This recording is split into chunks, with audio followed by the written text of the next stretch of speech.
And then it's maybe so, very difficult and exhausting. Better to peel off the apple, to cut through it, to remove everything that seed is not. This way you come secure and safe to the core. Can you fathom it? Now we have Parabrahman and Mula Prakriti, the source and root matter. Those are, you could say, androgynous, sexless. They are unconditioned, eternal. But when they are in periodical manifestation, in emanation, or in a first radiation, touching Mula Prakriti, when they are in Manvantara, in the state of activity, still that periodical emanation is one, androgynous and phenomenally finite, still one. But then that first light, we call it Lucifer and think the book of light is something from the devil. We will come to it, who the devil really is, and what Sat-an means. It's a Sanskrit term, Sat-an, the adversary. Satan, later Satan, and so forth. Now that first light emanates now.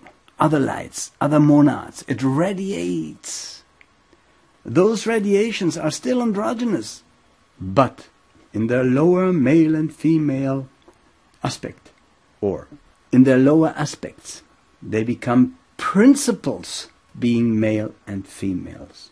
Dear friends, we are short after Pralaya, about 150 trillion years ago, when all life, all monads are leaving the source, the foundation, are leaving God. And when they were in Pralaya, they were in status quo, so to speak.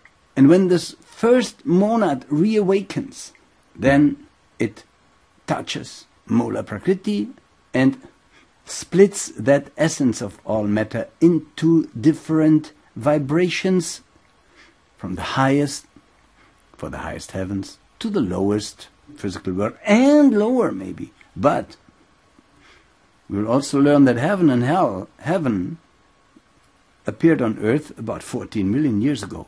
Created by whom? By God? No. Just preserved us or supplied us with the level. But this first heaven appeared 14 million years ago by ourselves. You will see how. So there is ether in different vibrations. And there is a Trinity. There is a Trinity. And you can apply that Trinity down to the lowest manifestation of an atom. There's still a Trinity. Body, spirit, soul, body. Maybe. That differentiation. Or spirit, mind, body. It depends on the state of being of the monad. But each monad and being has duality in itself. Trinity, called in the Kabbalah Father, Mother, Son. Yet we have in the Book of Light also 7 principles. And they are inspired by a triad, by the Trinity. So the 7 are inspired by the 3 highest, whose description we will see, and it will actually connect and animate and awaken our own higher Trinity in ourselves, which maybe was dormant until now. And Christians say, my personal deity is 3. We have no higher deity. Say the Christian. Trinity. Well, that Trinity is with the Book of Light an abstract triangle, together with orthodox perfect cube. 3 and 4 are 7. Tetragrammaton. Don't even Google for that term. Just take it as I say it, because it will have impact on you. And I hope that you haven't had any alcohol or something like that, because that will be not good. This teaching goes so deep that it may shake and rattle and roll you. So beware. Beware of Bhranti Darshanata. Beware of Bhranti Darshanata. When we achieve something, aware of something, doesn't mean that it is like we see it. It's like somebody who sees on distance something moving. Well, he can say something moved, but he still doesn't know what. Comes closer and sees a human being or a human shape. Oh, it's a human moving. Comes closer and sees there's a puppet being moved by someone. Oh, it's a puppet. Comes closer and see, no, it's not a puppet. It's a man who has the clothes of a puppet who is so to speak, covered by a puppet, and so forth and so on. You see how your brain constantly has to correct your point of view. So beware. Before you say this is so and so, you better say neti, not this, not that. What a thing really is, you can only understand if you cautiously peel off from it anything that it is basically not. And so we fall to Bharanti Darshanataha, which is false apprehension, because we have limited organs of perception. And then is from the one comes a twofold aspect. When I say Prakriti, I mean matter already. When I say Mula Prakriti, I mean the essence of matter. Example, when you have a piece of paper in front of you, you say this is Prakriti. But the essence of that is most refined, super refined ether now in that condensed form. That's the difference. This is why Mula Prakriti means root matter. When the universe reawakens, we have, and I said it already, point in the center, and the circle, and the cross, and so forth. And I had to go into that deeper, into the term space and so forth, in order to understand that this is not something that is filled with something. So the term space itself is absolute in its void. Like, for instance, you heard the phone ring. It filled that void of the room. That's true. But there's something beyond that void. It's not a limited void. So space is absolute in void, but limited when it is manifested. Who may fathom it, may fathom it. And we have those terms when the universe manifests. We have Zensar terms. And in order to understand that, I suggest to you to study Sanskrit. And you find it on the internet. Lanoo teaches Sanskrit. And if you have followed those lessons, then you may continue with the teacher and so forth. But these are basics, very important. What existed in the beginning, dear friends? And you see, when I say beginning, I mean reawakening. I mean not a real beginning, but a reawakening. What was there in Pralaya? Nothing existed. No sky like now, no heaven. And since nothing was in existence, there was no death. Of course, there was also not something immortal to the definition that we may have. We say immortal is something that is born and never dies. Such a thing does not exist.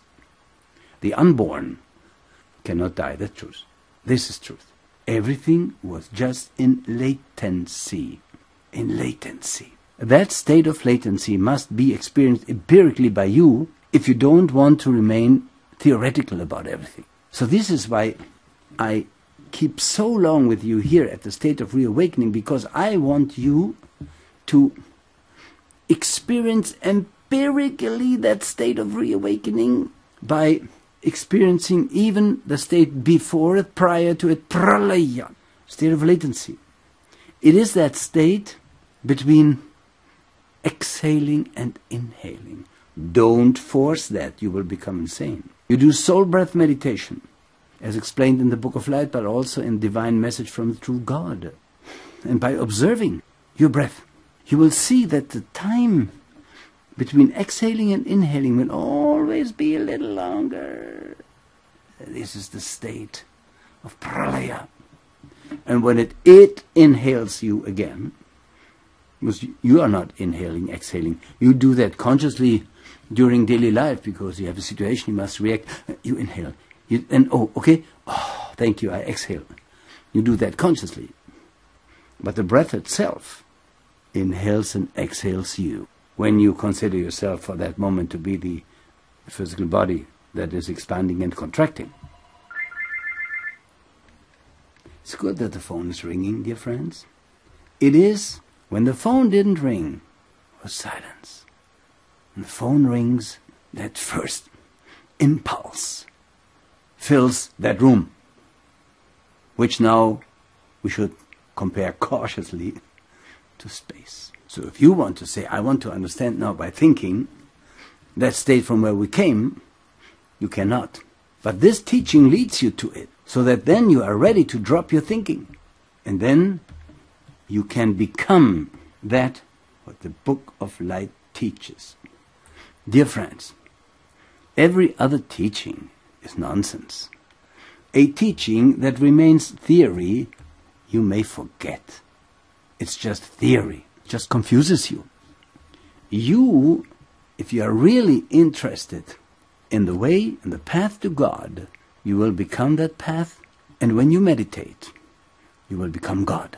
So we know now that from space, that eternal, ever-present cause, something evolved. Let's still be that incomprehensible.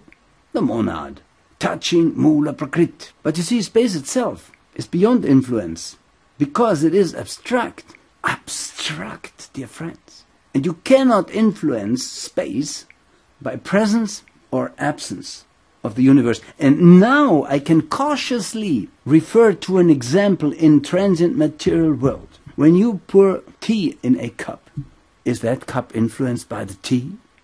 I don't think so. Now you take the tea and pour it out. Anything change in the cup? No.